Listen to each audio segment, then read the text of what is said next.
Hi అండి, welcome back to my channel అండి, కీర్తి Sam blogs. అందరు ఎలా ఉన్నారండి? నేనైతే బాగున్నాను. సో ఇవాళ అయితే నేను ఒక అప్డేట్ అనేది తెచ్చానండి. సో మనకేంటంటే ఒక పర్టికులర్ జిల్లాలో వచ్చేసి మనకి 650 ఇందిరమ్మ ఇల్లు మంజూర్ పత్రాలు అయితే డిస్ట్రిబ్యూషన్ అయితే చేయడం అనేది అయితే జరిగిందండి. సో మీరు వీడియో అనేది స్కిప్ చేయకండి, కంప్లీట్ వీడియో చూడండి, సో దట్ మీకు అర్థమవుతుంది. అలాగే మీరు ఈ వీడియోలో చూస్తే కనుక మీకు ఏ పర్టికులర్ జిల్లాలో వచ్చేసి ఈ మంజూరు పత్రాలు అనేవి డిస్ట్రిబ్యూట్ చేశారో అనేది నేనైతే మీకు చెప్తానండి. సో అలాగే మీరు నా ఛానల్ని ఫస్ట్ టైం చూసినట్టయితే ప్లీజ్ అండి నా ఛానల్ని సబ్స్క్రైబ్ చేసుకోండి. అలాగే మీకు ఈ వీడియో నచ్చినట్టయితే కూడా ఒక లైక్ అనేది కూడా చేయండి. సో ఎమ్మెల్యే వివేక వెంకట స్వామి గారు ఎవరైతే ఉన్నారో వాళ్ళు వచ్చేసి మనకి ఇంద్రమ్మ ఇల్లు మంజూరు పత్రాలు అనేది అయితే డిస్ట్రిబ్యూట్ అనేది అయితే చేయడం అనేది జరిగిందండి. సో ఇది వచ్చేసి మనకి చెన్నూరులో ఒక మండలంలో వచ్చేసి మనకి 650 ఇంద్రమ్మ ఇల్లు మంజూరు పత్రాలు అనేది అయితే డిస్ట్రిబ్యూషన్ అనేది చేశారు.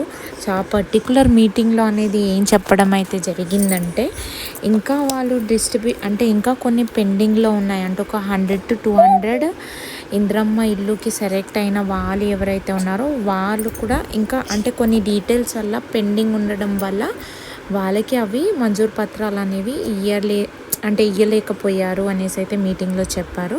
సో నెక్స్ట్ ఇంకా కమ్మింగ్ లిస్ట్ ఏవైతే ఉన్నాయో అందులో కూడా ఈ మిస్సింగ్ వాళ్ళు ఎవరైతే ఉన్నారో డీటెయిల్స్ వాళ్ళని కూడా యాడ్ చేయడం అనేది అయితే జరుగుతుంది అనేసి అయితే చెప్పారు.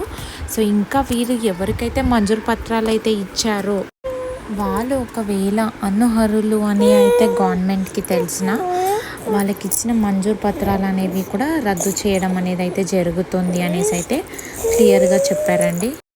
ఇంకా సీతక్క గారు ఎవరైతే ఉన్నారో ఇవాళ మీటింగ్లో ఏం చెప్పారంటే ఎవరి పేర్లు అయితే ఈ కమ్మింగ్ లిస్ట్లో ఇఫ్ ఇన్ కేస్ రాకపోయినా ఎటువంటి ఆందోళన అనేది చెందకుండా, అంటే ఎటువంటి డెసిషన్స్ అనేది తీసుకోవద్దు. ఇంకా చాలా కమ్మింగ్ లిస్ట్ అనేవి ఉంటాయి, ఇంకా చాలా ఫేస్ లిస్ట్ అనేవి ఉంటాయి. ఆ లిస్ట్లో ఖచ్చితంగా మనం ఒకవేళ అర్హులైతే ఖచ్చితంగా మనకి ఇంద్రమ్మ ఇల్లు అనేది వస్తుంది.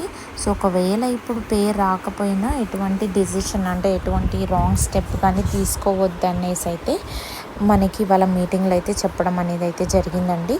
సో మనం అర్హులైన నిరుపేద కుటుంబంకి అయితే ఖచ్చితంగా ఇంద్రమ్మ ఇల్లు అనేది అయితే దొరుకుతుంది. సో మనకి ఈ మంజూరు పత్రాలు అనేవి వచ్చేసి మనకి చెన్నూరులో డిస్ట్రిబ్యూషన్ అనేది అయితే చేయడం అనేది అయితే జరిగిందండి ఎమ్మెల్యే వివేక వెంకట స్వామి గారు అయితే. సో ఐ హోప్ మీకు ఈ వీడియో నచ్చింది అనుకుంటున్నానండి. థ్యాంక్ యూ అండి, ప్లీజ్ సపోర్ట్ చేయండి.